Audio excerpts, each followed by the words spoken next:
नमस्कार मित्रांनो, माझे नाव रघुवीर सिंग आहे. मी गेली अनेक वर्षांपासून ट्रक चालवण्याचे काम करत आहे. जर तुम्ही कधी उत्तर भारतातील डोंगराळ भागातून, विशेषतः हिमाचल प्रदेशाच्या रस्त्यांवरून प्रवास केला असेल, तर दाट शक्यता आहे की तुम्ही कधी ना कधी मला त्या रस्त्यावरती पाहिलंच असेल. कदाचित माझ्याकडे न पाहता लोकांना वाटतं की ट्रक चालवणे म्हणजे विडी उडत एक मोठ्या गाडीचे स्टेअरिंग फिरवणे आणि जोरजोरात हॉर्न वाजवणे इतकंच असतं. पण जेव्हा रात्रीच्या अंधारात फक्त इंजिनचा आवाज आणि सुमसाम रस्ताच तुमच्या सोबतीला असतो, तेव्हा कधी कधी असं वाटतं की तो रस्ताही तुमच्याकडे डोळे वटारून पाहत असतो.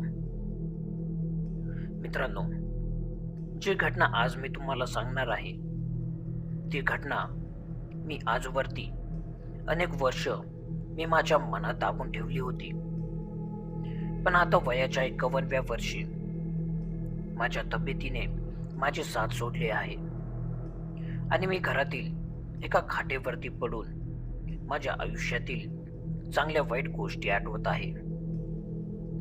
तेव्हा मला ही घटना तुम्हाला सांगावीशी वाटत आहे. या घटनेनंतर मला भयानक स्वप्ने येऊ लागली आणि म्हणून मला ही घटना तुम्हाला सांगावीशी वाटते. कदाचित या घटनेतून तुम्हा सर्वांना कळेल की नवीन किंवा अनोळखी ठिकाणी का थांबले नाही पाहिजे. मित्रांनो, या घटनेची सुरुवात साल 2005 मध्ये थंडीच्या दिवसांमध्ये झाली. मी चंदीगडमध्ये एका फार्मा कंपनीचा माल पोहोचवला होता. तेव्हा मला एक अशा क्लायंटचा फोन आला ज्याच्या सोबत मी सहसा काम करत नसे. त्याचा नेहमीचा ड्रायव्हर काही कारणास्तव येऊ शकला नव्हता आणि त्याला तातडीने चंबा येथील एका रुग्णालयात मेडिकल ऑक्सिजन सिलेंडर पोहोचवायचे होते. त्याने फोन केला तेव्हा रात्रीचे 8:15 वाजले होते आणि मी नुकताच ट्रकमधील माल खाली करून एका ढाब्यावरती जेवणाची ऑर्डर देऊन बसलो होतो आणि आज रात्री मी त्या ढाब्यावरती झोपणार होतो. तेवढ्यात मला त्या क्लायंटचा फोन आला होता आणि त्याने मला या ट्रिपसाठी दुप्पट पैसे देण्याची ऑफर दिली होती. त्यामुळे थोड्याशा लालसेपोटी मी त्याचे हे भाडे मारण्याचे ठरवले होते.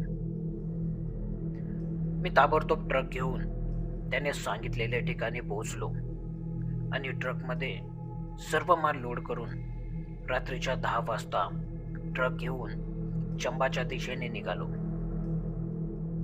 खरं तर मी चंबाला कधीच गेलो नव्हतो, त्यामुळे मला तिकडे जाणारे रस्तेही माहीत नव्हते आणि म्हणूनच मी तिथल्याच एका कामगाराला विचारले की चंबाला जाण्यासाठी सर्वात जवळचा आणि चांगला रस्ता कोणता आहे.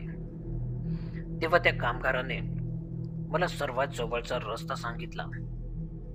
त्या कामगाराने सांगितले की चंबाला जाणारा सर्वात जवळचा रस्ता हा बंजार रस्ता होता. तो एका घनदाट जंगलातून जात होता. त्या कामगाराने मला सांगितले की बंजार रस्ता हा घनदाट जंगलातून जरी जात असला तरी तो खूपच चांगला आणि एक पक्का रस्ता होता. त्यामुळे त्या रस्त्यावरती मला ट्रक चालवताना कसलाही त्रास होणार नव्हता. खरं तर मी यापेक्षाही घनदाट आणि डोंगराळ भागातून ट्रक चालवला असल्यामुळे मला या गोष्टीचा विश्वास होता की या जंगलातून मी व्यवस्थित ट्रक घेऊन जाईल आणि ट्रक घेऊन मी चंबाच्या दिशेने निघालो. काही वेळ ट्रक चालवल्यानंतर मी चहा पिण्यासाठी एका चहाच्या टपरीवरती थांबलो होतो आणि मी चहा पित असतानाच तिथे मला माझा एक जुना मित्र भोला भेटला. भोला आणि मी इकडच्या तिकडच्या गप्पा मारू लागलो आणि गप्पा मारत असतानाच भोलाने मला एकदम विचारले की रघु, भाडे घेऊन कुठे चालला आहेस रे? तेव्हा मी भोलाला सांगितले, रे भोला, मला अचानक चंपाचे भाडे आले आणि या भाड्यासाठी मालक मला दुप्पट पैसे देणार आहे. चंपा या गावाचे नाव ऐकताच भोलाने एकदम सिरियस होऊन माझ्याकडे बघितले आणि त्याने मला विचारले, रघु, तू कोणत्या रस्त्याने जाणार आहेस? मी भोलाला म्हणालो, मी जंगलातील बंजार रस्त्याने जाणार आहे. बंजार रस्त्याचे नाव ऐकताच भोलाने हातातला कप खाली ठेवला आणि मला सांगू लागला, रघु, एक गोष्ट लक्षात ठेव. रात्रीच्या 12 नंतर त्या रस्त्याने जर तू जाणार असशील तर बिलकुल जाऊ नकोस. आणि त्या रस्त्यावर एक ढाबा आहे, चुकूनही त्या ढाब्यावरती थांबू नकोस. भोलाचे हे वाक्य ऐकून मी जोरजोरात हसू लागलो आणि भोलाला म्हणालो, का रे भोला, तिथे काय भूतभीत आहे का?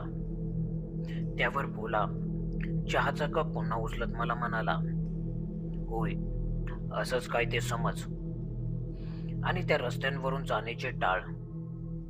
मी पुन्हा हसत भोलाला म्हणालो, अरे भोला, तू कधीपासून या भूतप्रेतांच्या गोष्टींवर विश्वास ठेवू लागलास रे? माझ्या या प्रश्नावरती तो काहीच म्हणाला नाही. तो फक्त माझ्याकडेच पाहत राहिला आणि मला पुन्हा पुन्हा सांगू लागला, रघु, माझं ऐक. तू कितीही थकला असशील ना, तुला कितीही भूक लागली असेल तरी त्या ढाब्यावर बिलकुल थांबू नकोस. आणि जर कुठे तुला दिवा दिसलाच किंवा लोक तुला हात दाखवत असतील तर बिलकुल गाडी थांबू नकोस. शक्य होईल तितक्या लवकर तिथून निघून जा. भोलाचे असले बोलणे ऐकून मला खूपच विचित्र वाटले. मी मनात विचार करू लागलो, हायवेवरती लोकांनी हात दाखवला किंवा जेवणासाठी ढाब्यावरती थांबायला काय हरकत आहे? भोला मला घाबरवत आहे का? त्यामुळे मी पण भोलाला जास्त प्रश्न विचारले नाही. फक्त मान डोलावली आणि ट्रक घेऊन चंपाच्या दिशेने निघालो. आता ट्रक चालवत मला जवळपास 1 तास झाला असेल आणि तेव्हा मला जाणू लागले की हा रस्ता उंचावर जाऊ लागला आहे. जणू काही मी एखाद्या डोंगरावरतीच ट्रक चालवत आहे. आणि जसजसा रस्ता वरती चढत होता तसतशी थंडीही वाढत होती आणि धुके दाट होत चालले होते. धुके पसरल्यामुळे मला समोरचे पुसट दिसू लागले होते. सगळीकडे एक भयान शांतता पसरलेली होती आणि त्या शांततेमध्ये फक्त माझ्या इंजिनचाच आवाज येत होता. आणि आता मला जाणू लागले होते की या सुमसाम रस्त्यावरती माझ्याशिवाय कोणीच नव्हते. मी एका निर्मनुष्य डोंगराळ रस्त्यावरती एकटाच ट्रक चालवत होतो. माझ्या आयुष्यातील हा एक वेगळाच अनुभव होता आणि मला आयुष्यामध्ये पहिल्यांदाच भीती वाटत होती. त्या डोंगराळ भागातून ट्रक चालवत मी थोडाच पुढे आलो असेल तेव्हा माझ्यासोबत एक विचित्र घटना घडली. मी ट्रक चालवत असताना मला दूरवरती एक माणूस थांबलेला दिसला. तो माणूस माझ्याकडे पाहून ट्रक थांबवण्याचा इशारा करत होता. पण जसजसा ट्रक त्याच्या जवळ जाऊ लागला तसतसा तो माणूस हवेत कुठेतरी गायब होऊ लागला. आता तो माणूस ज्या ठिकाणी थांबला होता त्या ठिकाणी मी पोहोचलो, पण तिथे कुणीच नव्हते. मला क्षणभर कळेच ना की माझ्यासोबत हे काय घडत आहे. आणि तेवढ्यात मला भोलाने सांगितलेले ते वाक्य आठवले. पण माझे मन अजूनही या गोष्टींवरती विश्वास ठेवायला तयार नव्हते. मला वाटत होते की कदाचित मी गेल्या 3 दिवसांपासून गाडी चालवत असल्यामुळे मी खूप थकलो आहे आणि म्हणूनच मला असल्या भास होऊ लागले आहेत. मी पुन्हा ट्रक चालू करून पुढे निघालो आणि सुमारे अर्धा तास गाडी चालवल्यानंतर माझ्या पोटात कावळे ओरडू लागले होते. मला खूपच जोराची भूक लागली होती, पण माझ्याकडे खाण्यासाठी काहीच नव्हते. पाण्याची बाटली बघितली, ती पण रिकामीच होती. जणू काही माझे नशीब आज माझी थट्टाच करत होते. आणि इतक्यात मला दूरवरती कसला तरी उजेड दिसला. इतक्या डोंगराळ भागात आणि सुमसाम रस्त्यावर उजेड पाहून खरं तर मला आश्चर्य वाटले. पण जेव्हा मी त्या उजेडापाशी पोहोचलो आणि तिथे पाहिले, तर तिथे एक ढाबा होता. तिथे एक मोठा बोर्ड लावलेला होता, माई ढाबा. राहण्याची आणि खाण्याची उत्तम सोय, 24 तास चालू. मी ट्रक ढाब्याच्या एका बाजूला लावून जेवण करण्याच्या विचाराने खाली उतरलो.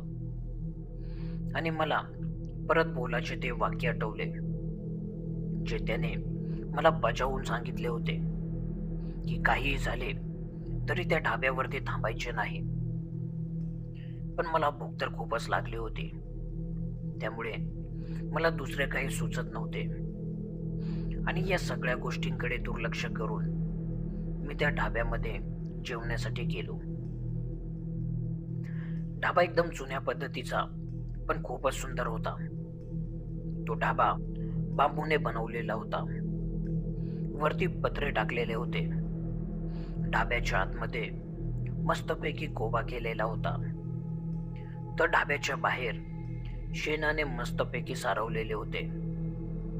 आणि बाहेरच काही बाकडे, खुर्च्या आणि टेबल ठेवले होते. आतमध्ये कुठेतरी रेडिओवरती जुनी गाणी लागली होती. आणि एकदम स्वच्छ असा तो ढाबा होता. मी जेवणाची ऑर्डर देण्यासाठी ढाब्याच्या आतमध्ये गेलो. तिथे गेल्यावरती मला एक सुंदर मुलगी बसलेली दिसली. तिने पारंपरिक हिमाचल पद्धतीचे कपडे घातले होते आणि त्या कपड्यांमध्ये ती आणखीनच सुंदर दिसत होती.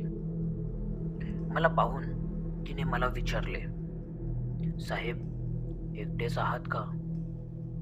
मी हो म्हणालो. ती मुलगी पुन्हा म्हणाली, "ठीक आहे, बसून घ्या, मी तुम्हाला गरमागरम जेवण वाढते." मी हो म्हणालो आणि ढाब्याच्या आतमध्येच एका टेबलावरती बसलो.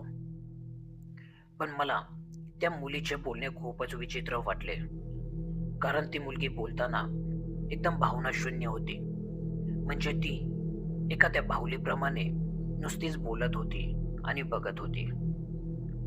काही क्षणातच तिने जेवण वाढले. जेवणामध्ये डाळ, पोळी, भाजी, लोणचे आणि एक ग्लास गरम पाणी होते. जेवण गरजेपेक्षा जास्त चविष्ट होते.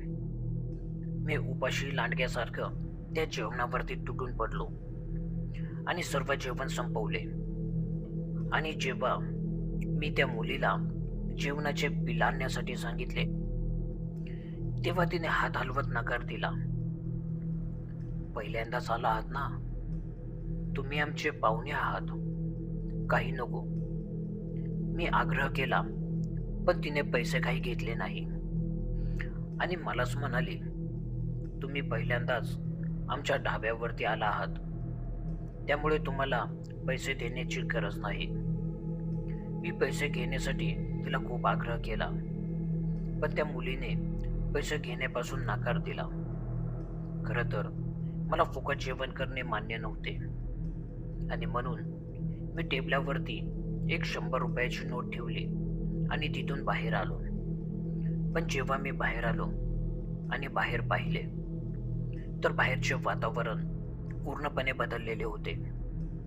बाहेर खूपच थंडी वाढली होती आणि सगळीकडे धुके पसरले होते.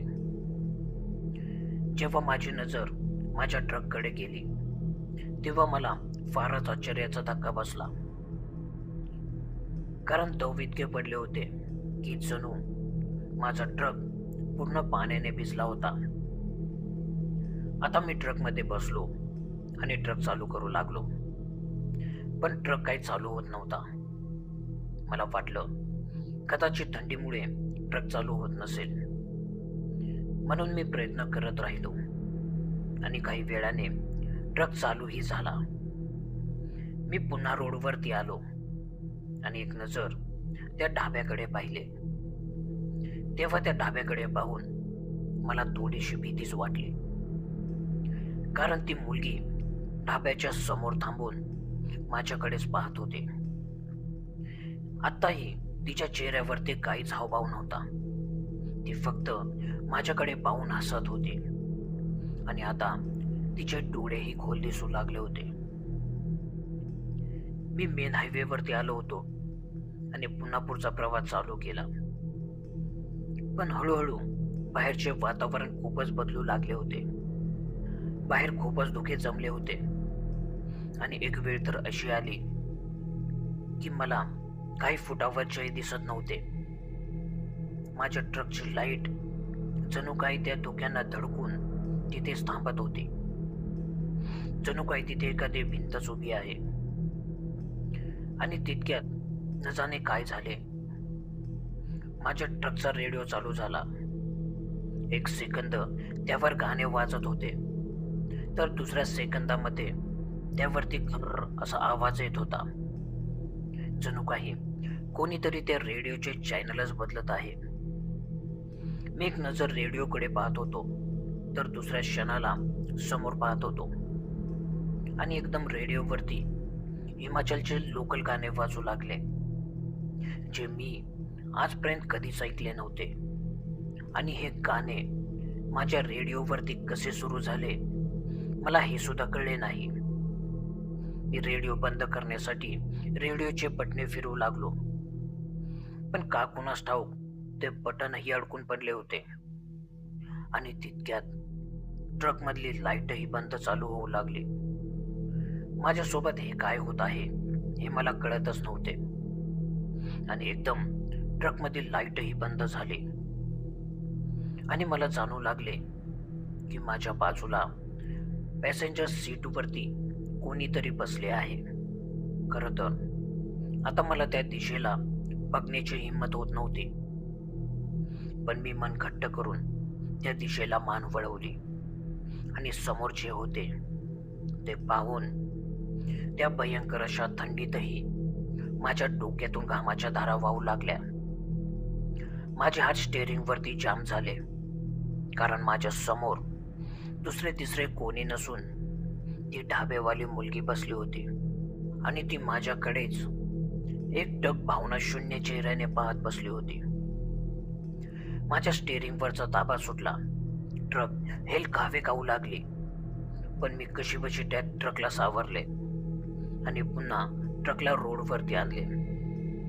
पण या 5 सेकंदामध्ये काय घडले कोणास ठाऊक, कारण ती ढाबेवाली मुलगी आता माझ्या बाजूला नव्हती आणि रेडिओवरचे गाणे सुद्धा बंद झाले होते. मी ट्रक थांबवला नाही आणि थांबू शकतही नव्हतो, कारण माझे दोन्ही हात स्टेअरिंगवरती घट्ट रोवले होते. जणू काही कोणीतरी माझे दोन्ही हात स्टेअरिंगवरती दाबून ठेवले होते. माझे हृदय जोरजोरात धडकू लागले होते. पूर्ण शरीर घामाने भरले होते आणि माझे संपूर्ण लक्ष बाजूला असलेल्या पॅसेंजर सीटवरतीच होते. आता तिथे कोणीच नव्हते, पण तिथे कोणीतरी असल्याचा मला भास होत होता. मला हळूहळू आता डाळ भात आणि भाजीचा वास येऊ लागला होता, जे मी थोड्या वेळापूर्वीच खाल्ले होते. आणि हळूहळू तो वास खूपच उग्र होऊ लागला, जसं की एखाद्या सडलेल्या अन्नाचा वास आहे एकदम तसा. तो वास पूर्ण केबिनमध्ये पसरला होता आणि आता मला तो वास सहन होत नव्हता. मला ट्रक थांबवून बाहेर जाण्याची इच्छा झाली होती, पण ट्रक थांबवण्याची माझी हिंमत होत नव्हती. मला कसंही करून या डोंगराळ रस्त्यातून बाहेर निघायचे होते, पण मला असं वाटत होतं की हा रस्ता जणू काही माझ्याशी खेळ खेळत आहे. मी ट्रक चालवत आणखीन थोडाच पुढे आलो होतो की दूरवर मला रस्त्याच्या मधोमध कुणीतरी बसल्याचे दिसले. एक काळी सावली, एका लहान मुलाची काळी सावली. मी ट्रकची स्पीड थोडी हळू केली आणि जोरात ओरडू लागलो आणि त्या लहान मुलाला रस्त्यातून बाजूला सरकायला सांगितले. पण तो लहान मुलगा थोडाही हलत नव्हता. मी जोरजोरात हॉर्न वाजवला, पण तरीही तो मुलगा रस्त्याच्या बाजूला सरकत नव्हता. पण जेव्हा मी त्याच्या जवळ पोहोचलो, तेव्हा मला दिसले की त्या मुलाचे लांब केस त्याच्या पाठीवरती लोंबत होते. मी ट्रक थांबवला आणि त्या मुलीला रस्त्यातून बाजूला सरकायला सांगितले. पण ती मुलगी काहीच प्रतिक्रिया देत नव्हती. माझे मन मला सांगत होते की हे काहीतरी विचित्र असेल, तू खाली उतरू नकोस. पण मी थोडीशी हिंमत करून खाली उतरलो आणि हळूहळू त्या मुलीकडे चालू लागलो.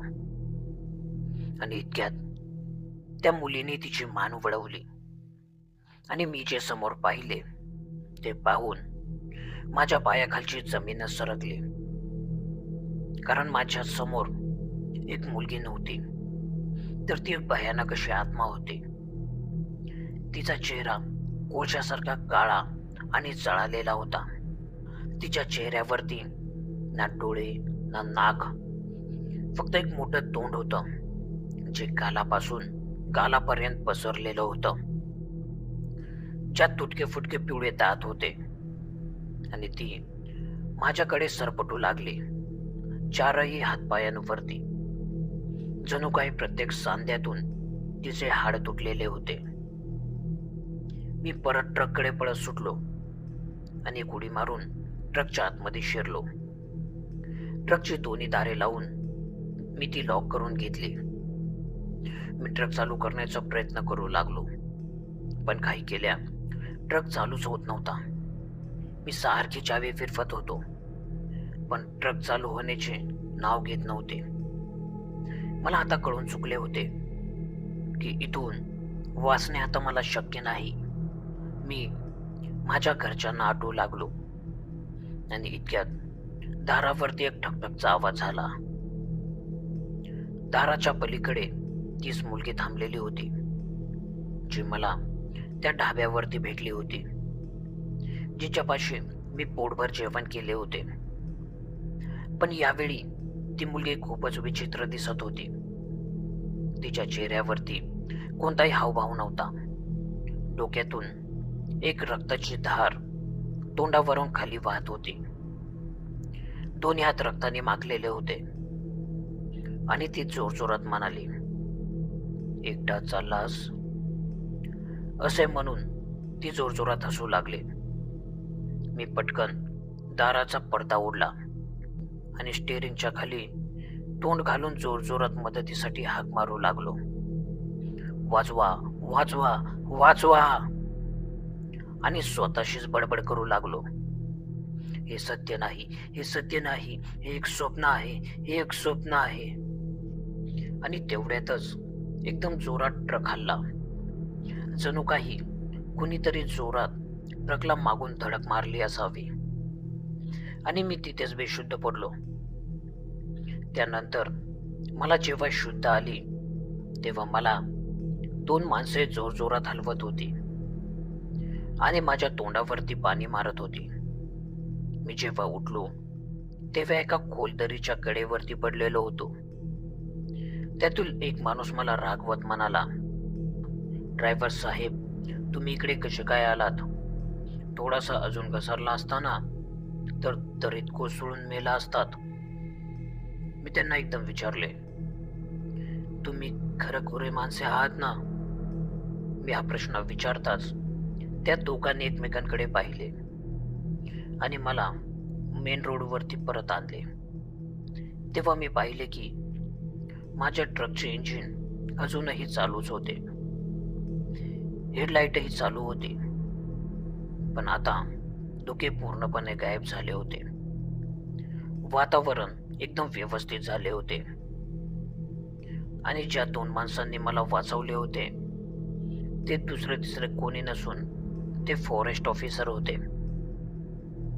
मी त्यांचे खूप खूप आभार मानले आणि त्यांना त्या बाईविषयी विचारू लागलो. ती बाई कुठे आहे?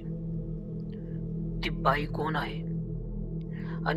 आणि तो माई ढाबा कुठे आहे? ते दोघेही गोंधळले आणि मला सांगू लागले, माई ढाबा? तो तर कधीच बंद पडला आहे. 20 वर्षांपूर्वी तो ढाबा जळून राख झाला होता आणि तिथे काम करत असलेली एक मुलगी आणि तिचे आई वडील तिथेच जळून मेले आहेत. हे ऐकून मला धक्काच बसला. पण मी स्वतःला सावरले आणि पुन्हा ट्रक चालू करून पुढे निघालो. सुमारे 2 किलोमीटर पुढे आल्यावरती मला एक चहाची टपरी दिसली. कदाचित ती नुकतीच उघडली होती. मी ट्रक बाजूला घेऊन टपरीवरती चहा पिण्यासाठी थांबलो आणि तिथेच असलेल्या एका खुर्चीवरती बसलो. त्या चहावाल्याने माझ्याकडे पाहिले आणि मला थांबायला सांगितले, कारण चहा अजून उकळतच होता. मी सहज त्या चहावाल्याला विचारले, दादा, मागे एक माई ढाबा होता ना, तो अजूनही चालू आहे का हो? तो चहावाला ग्लासात चहा ओतता ओतता थांबला आणि एकदम चिंताग्रस्त चेहरा करून त्याने मला विचारले, तुम्ही तिथे थांबला होतात का? मी त्याला काहीच उत्तर दिले नाही, पण त्याला समजले होते. तो पुन्हा मला म्हणाला, तिथे आता कोणीच थांबत नाही, कारण तो ढाबा केव्हाचा बंद झाला आहे आणि तो ढाबा बंद होण्यामागे खूपच भयानक घटना आहे. तो चहावाला आता माझ्या जवळ आला होता आणि मला चहा देत तो माझ्या बाजूलाच बसला. तो चहावाला मला आता ती घटना सांगू लागला. 1995 मध्ये तिथे एक कुटुंब राहत होते. आई वडील आणि त्यांची एक सुंदर मुलगी शारदा. शारदा ही फक्त 20 वर्षांचीच होती. ती दिसायला खूपच सुंदर होती. एके दिवशी मध्यरात्री त्यांच्या ढाब्यावरती काही ट्रक ड्रायव्हर जेवणासाठी आले होते. ते सर्व लोक खूपच दारू पिले होते. त्यांनी ढाब्यावरती जेवण केले आणि ते तसेच निघून जाऊ लागले. जेव्हा ढाब्याचे मालक म्हणजे शारदाच्या वडिलांनी त्यांना जेवणाचे पैसे मागितले, तेव्हा त्यांनी त्यांच्यासोबत भांडण करायला सुरुवात केली. ते लोकसंख्येने खूप जास्त होते आणि त्या सर्वांनी मिळून शारदाच्या वडिलांना खूप मारले. त्यामुळे ते बेशुद्ध पडले आणि काही वेळातच मरणही पावले. याचाच फायदा उचलून ते सर्व लोक शारदाच्या मागे लागले. शारदा आपला जीव वाचवण्यासाठी ढाब्याच्या मागे असलेल्या किचनमध्ये पळाली, पण ते लोकही शारदाच्या मागे मागे त्या किचनपर्यंत पोहोचले आणि त्या सर्वांनी मिळून शारदासोबत नको ते कृत्य केले आणि तिला तिथेच मारून टाकले. आणि या घटनेच्या धक्क्याने तिच्या आईनेही स्वतःला जाळून आत्महत्या केली आणि तो ढाबाही जळून राख झाला होता. एके दिवसात होतेचे नव्हते झाले. एक सुखी समाधानी कुटुंब या जगाला सोडून गेले होते. त्या दिवसानंतर रात्रीच्या 12 वाजताच तो ढाबा सुरू होतो. तिथे लोकांना एक सुंदर मुलगी दिसते, जी लोकांना आपल्या ढाब्यात बोलवते, प्रेमाने जेवण वाढते आणि मग त्यांच्या सोबत विचित्र खेळ खेळून त्यांना आपल्या सोबत घेऊन जाते. माझ्या हातात गरम चहाचा कप होता, पण मी चहा पिऊ शकत नव्हतो, कारण माझ्या पोटात मुरडा बसला होता. मी पुन्हा ट्रकमध्ये आलो आणि माझ्या पुढच्या प्रवासाला निघालो. माझ्या ट्रकच्या केबिनमध्ये अजूनही तो सडलेल्या जेवणाचा दुर्गंध येत होता.